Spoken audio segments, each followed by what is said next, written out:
한국의 인구는 5천만 명, 그중 4,700만이 있는 곳, 바로 카카오 공화국입니다. 택시, 자전거, 기차 등 일상에서 카카오가 없는 이동은 이제 상상할 수도 없고, 카카오페이나 카카오뱅크가 없다면 친구들과 더치페이는 어떻게 할까 싶죠. 평화로운 토요일 오후 3시, 카카오톡이 잘 안 가더군요. 저는 무의식 중에 통신사 문제겠거니 했지만 제 친구는 카카오 자전거와 킥보드를 반납하지 못해 요금이 5만 원도 넘게 나왔습니다. 심지어는 카카오 서비스 중 페이를 활용한 결제 서비스나 카톡 채팅 등의 안내 서비스가 이용 불가하여 소상공인 및 자영업자들은 큰 피해를 입었습니다. 과학기술정보통신부에서는 재난 문자까지 보냈었는데요. 사실상 국가적 피해로 여겨지는 사건이었습니다.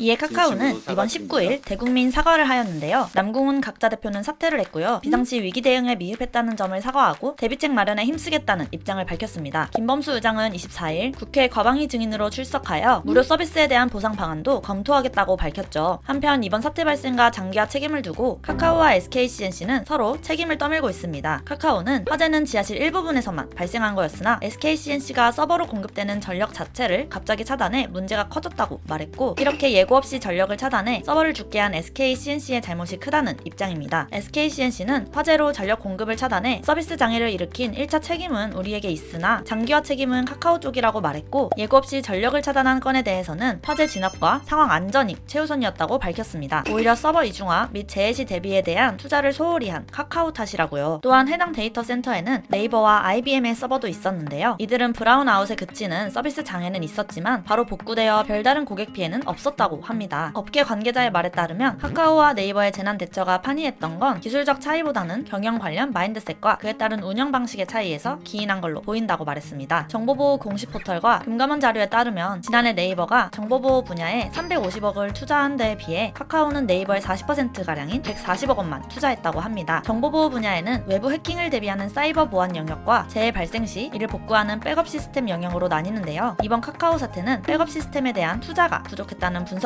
카카오는 작년 기준 계열사 개수별 순위에서 국내 2위를 차지한 바 있고, 해외에 있는 계열사 수까지 합치면 158개에 달한다고 합니다. 이러한 이유로 몸집 불리기에만 집중한 나머지 플랫폼 기업으로서 기본이 되는 서버 관리나 백업 시스템, 재난 대비 훈련, 서버 이중화에 소홀했다는 비난을 받은 것이죠. 2021년 당시 카카오는 데이터 센터와 관련해 약 4천억 원대의 투자를 계획하고 있다고 밝힌 적이 있습니다만 앞으로 지켜봐야겠죠. 또한 소홀한 인프라 투자에 더불어 돈이 되는 신규 사업을 분산시킨 뒤 일명 쪼개기 상장에만 몰두하고 있다는 것도 비난 여론에 한몫했습니다. 국민들의 일상생활과 생업의 피해를 감안하여 여야와 정부 부처는 이번 화재 사건을 계기로 카카오뿐만 아니라 온라인 플랫폼 기업에 대한 규제를 준비하고 있습니다. 윤석열 대통령은 독과점 시장 및 기업에 대한 규제를 예고한 바 있고요. 이에 정부 부처에서는 온라인 플랫폼 규제가 급 진전 중입니다. 공정거래위원회는 현재 카카오와 같은 독점 기업에 대해 플랫폼 사업자의 시장 지배적 지위 남용 행위 및 불공정 거래 행위에 대한 심사 지침 제정을 추진하고 있다고 합니다. 이 법안을 통해 플랫폼의 문어발 확장을 방지하겠다는 방침입니다. 특히 거대 플랫폼 기업의 독점력을 지렛대 삼아 연간 시장까지 독점하는 행위, 인수합병 등에 대해 판단 기준을 보완할 것이라고 밝혔습니다. 이에 카카오 택시가 수면 위로 떠올랐는데요. 택시의 포출 점유율 95%를 차지하며 독점적 지위를 갖고 있기 때문입니다. 이번 공정위의 움직임에 따라 카카오티의 사업과 점유율에도 변화가 생길 것 같네요. 그리고 우리가 카카오로 채팅도 하고 보이스톡도 하지만 카카오는 통신사가 아니기 때문에 명확한 책임 소지와 배상 규정이 없는 것도 문제였습니다. 이에 국민들이 일상생활에 겪은 불편함과 관련해 기간 통신 사업자에 준하는 법적 책임을 지게 해야 한다는 목소리도 큽니다. 과학기술정보통신부 장관은 이런 문제가 반복되지 않도록 부가통신 서비스 시설에 대한 점검, 관리 체계를 보완하는 등 필요한 제도적, 기술적 방안을 적극 검토하겠다라고 밝혔습니다. 대형 플랫폼의 데이터 센터를 재난관리 계획에 포함시키고 그에 준하는 관리 의무를 부과하겠다는 것이죠. 한국뿐 아니라 미국과 유럽연합에서도 카카오와 같은 대형 온라인 플랫폼 사업자들의 독점에 대한 규제를 촉구하고 있는데요. 대표적으로 구글 그리고 아마존이 있습니다. 유럽의 경우 빅테크 기업의 반독점 법인 디지털 시장법을 내년 5월부터 시행할 예정이라고 합니다. 디지털 시장법이란 빅테크의 시장 지배력을 억제하자는 취지로 지난 2020년 말부터 추진해온 법안을 말합니다. 미국은 플랫폼 반독점 패키지 5대 법안이라는 이름으로 반독점 규제안이 있는데요. 지난해 6월 발의되어 연말쯤 통과 여부가 나온다고 합니다. 미국의 경우 만약 이런 반독점법이 통과되면 아마존은 아마존이 만든 제품을 아마존 사이트에서 판매할 수 없게 됩니다. 그리고 다른 회사를 인수하려면 잠재적 경쟁자를 인수해 시장을 장악하려는 것이 아님을 입증 입증해야 합니다. 그리고 특정 플랫폼들이 유저의 데이터를 독점하지 못하도록 플랫폼 간의 데이터 이동과 호환이 가능하도록 만들어야 합니다. 한편 우리나라의 상황은 미국과는 조금 다른데요. 우리나라에서 온라인 플랫폼으로 가장 규모가 큰 네이버와 카카오의 경우 코로나의 영향으로 바짝 성장한 형태이고 그동안 꾸준히 성장해온 미국의 빅테크 기업들과는 상황이 다르다는 지적입니다. 또한 구글, 애플, 페이스북, 아마존이 잠재적인 경쟁자를 자신들이 흡수하는 방식으로 몸집을 키워온 반면 우리나라의 벤처 자금 회수, 즉 스타트업의 인수합병 비율은 극히 드문 수준입니다. 이에 오히려 투자회사들은 한국의 인수합병 시장 규제를 완화해야 한다고 말하기도 했습니다. 따라서 우리나라의 경우 미국과 같은 강력한 반독점 규제를 도입하기보다 기존 공정거래법을 좀 더 적극적으로 집행하는 것이 바람직하다는 의견이 있습니다. 하지만 미국과 유럽의 정책적 흐름을 따라가지 못한 것에 대한 대가를 지금 겪고 있는 것이다라는 의견도 있습니다. 그동안 너무 풀어줬다면서요. 결국 카카오 화재 사건이 말 그대로 불씨가 되어 이런 법안에 대한 논의를 불러오게 된 거죠. 자, 오늘의 머니모이는 여기까지. 카카오 사건의 나비 효과가 어디까지일지 여러분의 생각은 어떠신가요? 댓글로 여러분의 의견을 알려주세요.